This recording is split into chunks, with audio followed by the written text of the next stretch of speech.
World Cup 2026, like every World Cup, brings with it incredible personal stories that make us fall in love with certain players, and here it's truly an absolutely exceptional story. Iluy Rom, a little-known goalkeeper from the Curacao national team, who previously played in the Dutch First League and even played 3 games for PSV, but today at 37 plays for Miami FC in the American Second League. He delivered a historic performance with 15 saves, some of which were truly incredible saves. If you like the new screen feature, it's a great BBC innovation from Britain. It lets you watch the game from multiple angles in a simulation that matches real events, showing both player and tactical perspectives. What I like most is it lets me show World Cup highlights without showing the actual game, offering a great YouTube alternative due to copyright issues. It's similar to a real world football manager. Back to Rom, who finished this game with 15 saves, a score of 10 in his perfect game against Ecuador, who had so many chances in the match, with a number of saves that almost matched Tim Howard's record from 2014 against Belgium.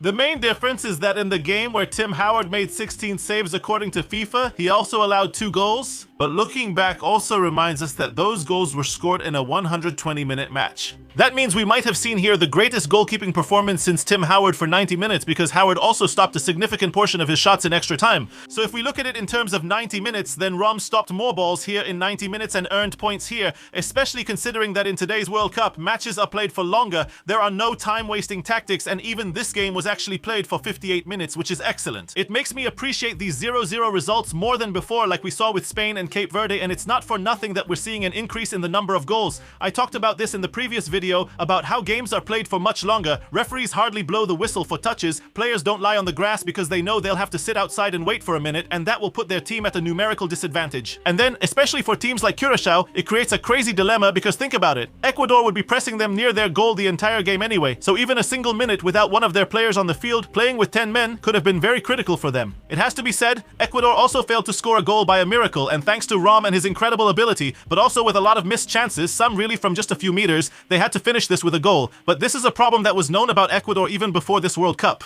They have one of the World Cup's best defensive lines, but their attack can't even break Curaçao's defense, which is a major problem. Because there's no doubt that Rom had an incredible game, 15 saves don't just happen, but still, Ecuador's chances were worth almost 3 expected goals and 2.3 in shots on target. So really, there's a huge performance here, but I also have to say there's a huge disappointment from the Ecuador team on the other side. I thought they could be one of the surprises of this World Cup, and it turns out that, look, the first game could have gone either way with the Sleeping Beach, and the second game they couldn't win, and now they're dependent on a win against the German team, and that's not an easy task at all, even though Germany has already qualified for the next stage, and that's the only thing that could work in their favor. Let me know what you think in the comments, and especially let me know what you think about this cool part, the 3D simulation I put here. Did you like it? Should I put more? Less? In the comments below, along with a like and subscribing to the channel.